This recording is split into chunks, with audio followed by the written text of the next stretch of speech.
Malawak, maaliwalas, malaburakay ang kanyang buhangin at napakagandang tanawin. Saan kaya ito?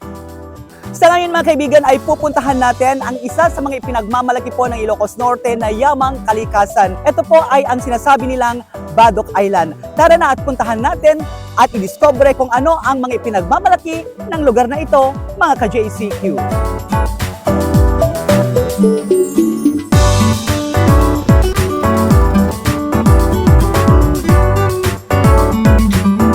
Ang Badoc Island ay isang 5'8" na isla na matatagpuan sa Barangay 5A, Pagsanhan Sur, Badoc, Ilocos Norte.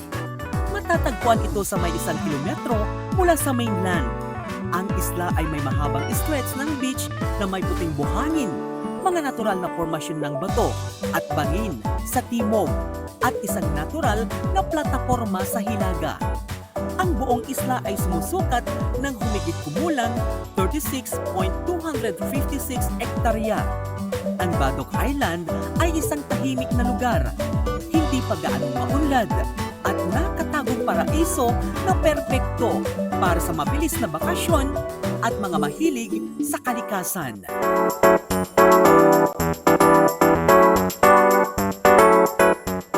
Sa ngayon, dahil sa mga posts sa social media, kilala na bilang isang tourist destination sa Ilocos Norte, lalong-lalo na kapag summer season. Swak ito sa mga magpapamilya, magbabarkada, magkakatrabaho at sa mga mahihilig mag-swimming sa malakristal na buhangin. Ma'am, paano niyo po nalaman na may ganitong island po dito sa Ilocos Norte? Ano lang po sa vlog. Oo.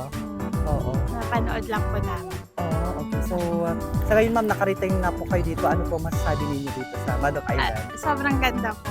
Oo. Talagang, breathtaking po. Well, para sa akin, since it's my first time na pumunta dito sa Badoc Island, Yes. malinis pa siya as of now. Siguro, kasi bihira pa yung mga nakakapunta. If ever man na may mga nakapunta na, hindi siya kasi dami, unlike sa Boracay or the likes of yung ibang mga pinupuntahan ng mga tao kapag summer vacation. Yes, ma'am. Opo. Oo. So, ma'am, any suggestion po dito sa Badoc Island? Apo.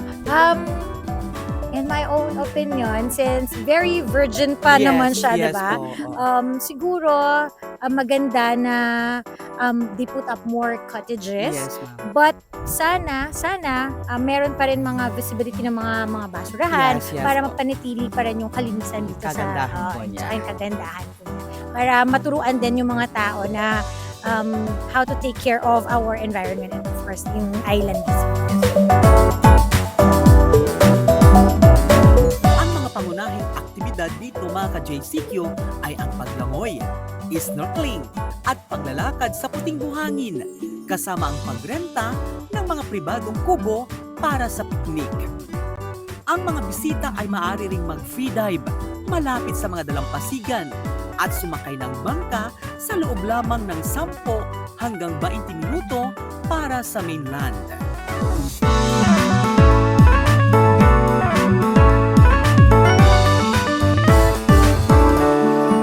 Para sa JCQ Tara na't Pasyalan, ako po si Joey Corder-Kiawet na nagsasabing tara na't pasyalan natin ang mga magagandang tanawin sa ating lugar.